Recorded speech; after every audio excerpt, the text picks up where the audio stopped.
Então, eu acho assim, eu acho que a gente deveria explicar mais algumas coisas, como também o dízimo, porque assim, né, a gente ouve, você cresceu na igreja, o pastor Jonas cresceu na igreja, eu cresci na igreja, a gente cresceu a vida inteira ouvindo, sendo chamado de ladrão aí. Mas se nós não devolvermos o dízimo, não somos ladrões? Ladrão, mas embasado em que texto? Geralmente é embasado em Malaquias, né? Malaquias 3:10? Isso, trazei todos os dízimos à casa do tesouro para que haja mantimento dentro da minha casa. Fazer prova de mim. Geralmente usam Malaquias 3:10, né? Eu não sou expert em oferta, não, em questão Então, de dízimo, não. Devolvo como fidelidade a Deus e como fé. A verdade é que o texto Malaquias 3:10 não deveria ser usado para a igreja. Agora, se tivesse só uma reunião de obreiro assim, aí poderia usar. Porque, na verdade, chamado de ladrão ali são os sacerdotes, não é o povo. Ah, então não é uma palavra direcionada para o povo. Não, o povo devolvia, quem roubava era o sacerdote.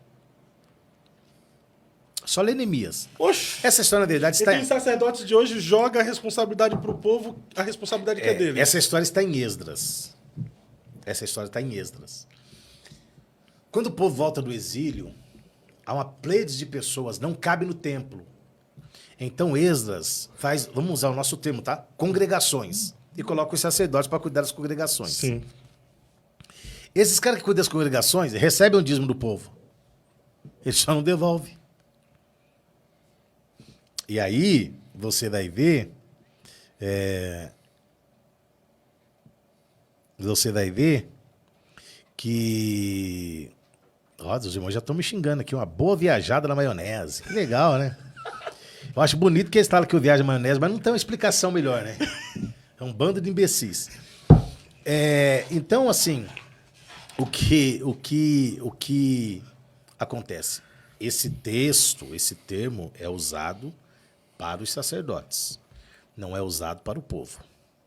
Isso não quer dizer que não tem texto na Bíblia que diga que eu devo devolver o dízimo.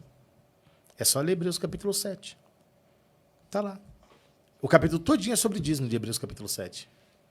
Então, assim, ó, eu aprendi com o pastor César Cavalcante uma coisa. O dízimo, então, está na lei e está na graça, né? Não, o dízimo é antes da lei, né?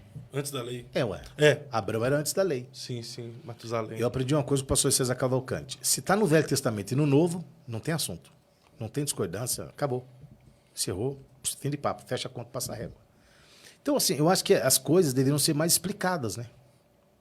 Entendeu? É que nem todos têm um esclarecimento. Então, É até algo que o pastor Marco Feliciano falou aqui nessa mesa algumas vezes. Ele falou a ausência de mestres que saibam explicar de forma... Então, é que a igreja tem hoje pastores e evangelistas, né? Nós não temos 5 ministérios, né? Falta os mestres. Falta os mestres, falta os doutores, falta os profetas. Nós não temos, né? Nós não temos doutores. Temos profetas, também temos? Não temos. Temos esse povo aí que acha que é profeta porque revela. Os adivinhos se julgam profetas.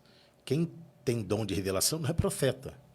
Quem tem dom de profecia não também pode não é ser profeta. Caracterizado como profeta? Não. Porque o profeta hoje seria aquele que aconselha, aquele que tem uma palavra de conselho, uma palavra de orientação, uma palavra de direção. Né? Os profetas, eles acompanhavam quem? Os reis. Né? Eles sempre tinham... Todo profeta, todo rei tinha um profeta. Saul tinha quem? Samuel. Davi. Natã. Entendeu? Acabe, mesmo contra. Tinha Elias, Josafá. Então, todos tinham um profeta. Alguém que falava, né? Alguém que falava, que orientava. Só vai, não vai, fica, recua, avança. Jeremias, entendeu? Verdade, entendeu? Verdade. Porque ninguém é igual hoje. O cara, ele é profeta porque, nossa, ele revela e tal. E outra coisa, né?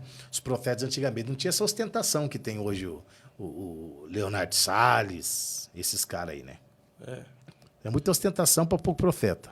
Mas falando sobre o dízimo, qual é a sua visão sobre o dízimo? A minha visão sobre o dízimo? Que você tem que devolver. Mas é que tu levanta questionamentos que parece que o povo está fazendo errado. No final você concorda com a galera. Não, mas eu não estou dizendo... Não levantei questionamento que parece estar fazendo errado. Eu levantei questionamento dizendo que o texto aplicado é errado. O texto de Malaquias... 3:10. Chamar o povo de ladrão, baseado no texto, é errado. O que é dízimo, Fábio? Décima parte. Dízimo é a 10ª parte. É a parte da sua renda que você não come. Uhum. Aonde que aparece isso no Velho Testamento? Em Gênesis. Quando Deus plantou as árvores, falou o que para Adão? De toda árvore você pode comer, aquela dali você não come. É a única parte que pertence a Deus. É só aquilo dali que é meu, o resto você pode comer. Isso é o dízimo. É a parte que você não come. É a parte de Deus, é a parte que você devolve. É a parte que não lhe pertence. Não lhe pertence. Entendeu?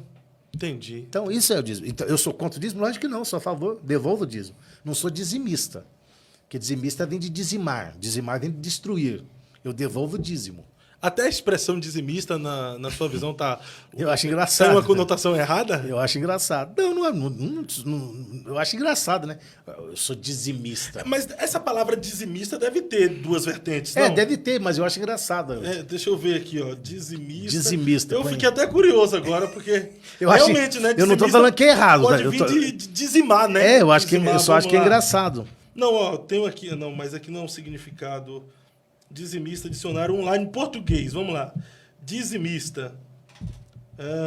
Adjetivo de 2 gêneros e substantivos de 2 gêneros. Que ou quem entrega ou contribui com a dízima ou com o dízimo. Ó, no dicionário... Deixa eu só responder um questionamento aqui, ó. De Gênesis 3:8. Esconderam-se da presença. Vamos ler Gênesis 3:8.